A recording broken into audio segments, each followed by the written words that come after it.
Kisah nyata. Allah bayar secara tunai. Wajib baca kalau Anda seorang anak manusia. Satu hari saya pergi ke satu rumah panti jompo. Seorang sahabat meminta bantuan agar saya dapat menyalurkan bantuan kepada orang miskin. Saya belikan kain sarung, beli roti dan lain-lain. Saya pun pergi ke panti jompo yang saya kenal, tak usah saya sebut namanya.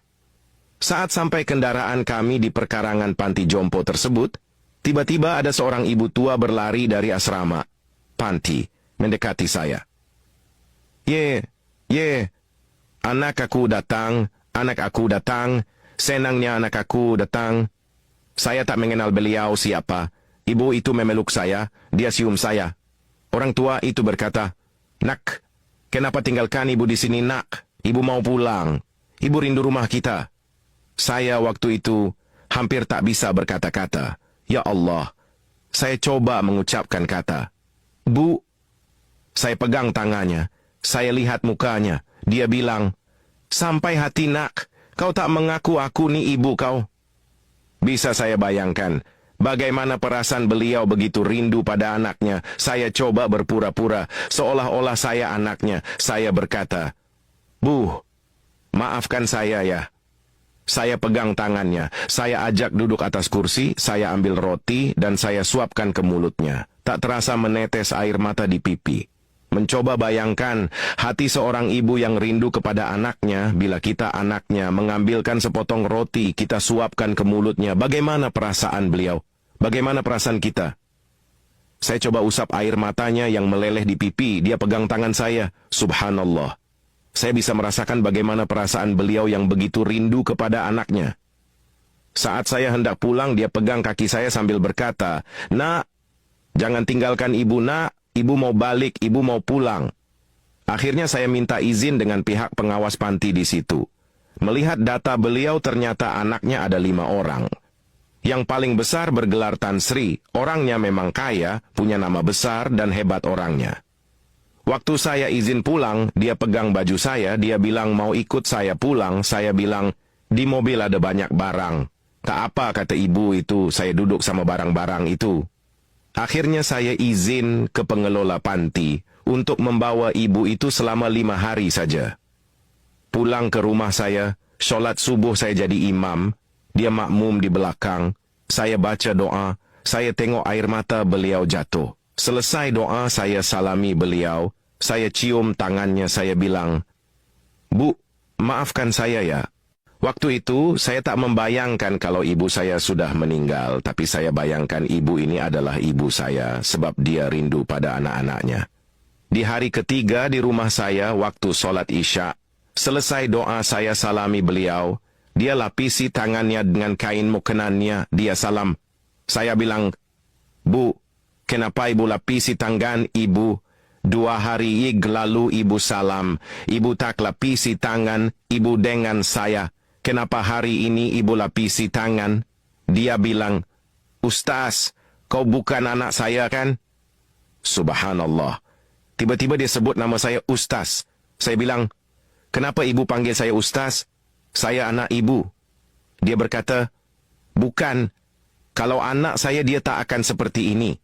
Kalau anak saya dia tak akan jadi imam saya. Kalau anak saya dia tak akan suap saya makan."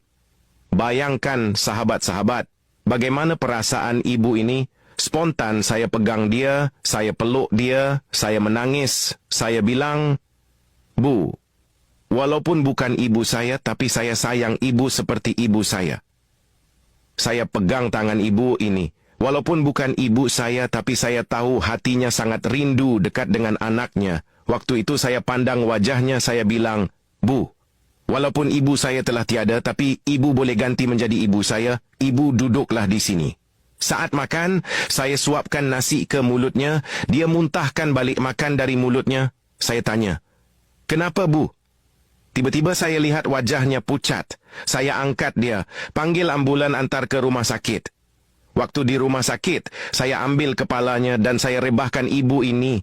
Dia pegang tangan saya, dia berkata, "Ustaz, kalau saya mati, tolong jangan beritahu seorang pun anak saya. Kalau saya sudah mati, jangan beritahu mereka di mana makam saya. Kalau mereka tahu di mana kubur saya, Jangan izinkan dia pegang batu nisan saya. Saya pegang beliau, saya berkata, Bu, jangan ngomong seperti itu, Bu. Istri saya menangis di sebelah, anak saya menangis di sebelah memegang dia. Kami pegang dia. Bu, jangan ngomong seperti itu, Bu. Dia geleng kepala, rupa-rupanya itulah saat penghujung hayatnya.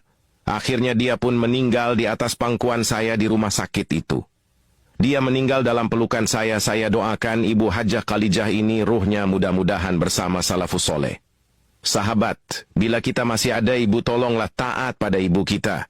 Jangan durhaka pada ibu kita.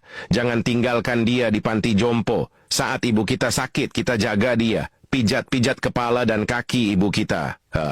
Sahabat-sahabat coba tanya ibu kita. Bagaimana penderitaan ibu saat mengandung saya dulu? Bagaimana sakitnya ibu saat melahirkan saya dulu? Tanya ibu kita, sahabat-sahabat sekalian. Kalau kita tanya, sudah tentu air mata ibu kita akan jatuh. Karena itu sahabat-sahabat, suapkanlah makanan pada ibu kita. Sahabat-sahabat semua, selepas wafatnya ibu ini, ternyata berita kematiannya sampai juga kepada anaknya yang sulung. Anak dia terus telepon saya. Apa anaknya bilang pada saya? Saya akan bawa Anda ke pengadilan, saya akan tuntut Anda telah membawa keluar ibu saya dari panti jompo. 3 tahun dia titipkan ibunya di panti, dia tak pergi lihat, sebab itu ibunya rindu, hingga ibu itu tak bisa membedakan saya dengan anaknya. Akhirnya saya tunggu tidak ada kabar hampir setahun lebih. Saya pergi ceramah di masjid di daerah pecinaan, selesai saya ceramah datang seorang lelaki memeluk saya. Menangis dalam masjid. Orang dalam masjid heran. Ada apa ini? Saya tanya pada dia. Pak, ada apa ini? Ada masalah apa? Dia berkata dalam keadaan menangis. Ustaz, tolong kasih tahu di mana makam ibu saya, Ustaz. Tolong kasih tahu di mana kubur ibu saya. Saya bilang, kenapa hari ini baru tanya kubur ibu kamu? Dia bilang, tolonglah Ustaz. Saya mau jumpa ibu saya, Ustaz. Sayalah orang yang bergelar Tan Sri yang mau menuntut Ustaz saat itu. Saya sekarang ini sudah bangkrut, Ustaz. Istri saya mati kecelakaan. Rumah disita bank. Mobil mewah saya semua dah disita bank. Tinggal satu saja motor tua itu. Saya berkata, saya bisa tunjukkan makam ibu kamu. Tapi dengan satu syarat, kamu jangan pegang batu nisan ibu kamu.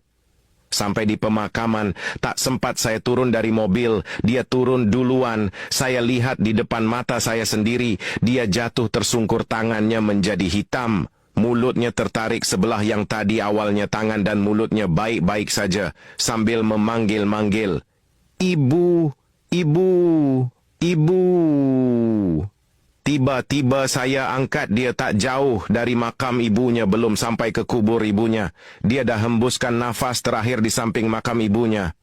Allahu Akbar rakhir, mengucap panjang saya. Allah Subhanahu wa Ta'ala tunjukkan kepada saya di kehidupan ini balasan anak yang durhaka pada ibu dan ayahnya. Semoga kisah ini menjadi pelajaran di luar sana. Ambillah iktibar dari kisah di atas. Dan apabila mata ibumu sudah tertutup, maka hilanglah satu keberkatan di sisi Allah, yaitu doa seorang ibu. Sobat, sekarang Anda memiliki 2 pilihan. 1.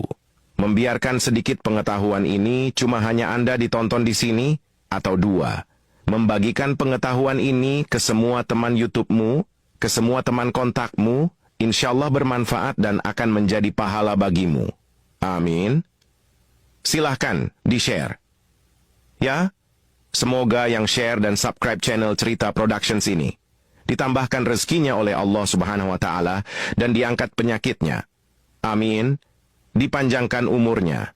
Semoga yang berkomentar, amin, dijauhkan dari segala penyakit, diberi sehat walafiat, rezekinya melimpah ruah dan keluarganya bahagia dan bisa masuk surga melalui pintu mana saja. Amin ya Rabbal Alamin. Semoga bermanfaat.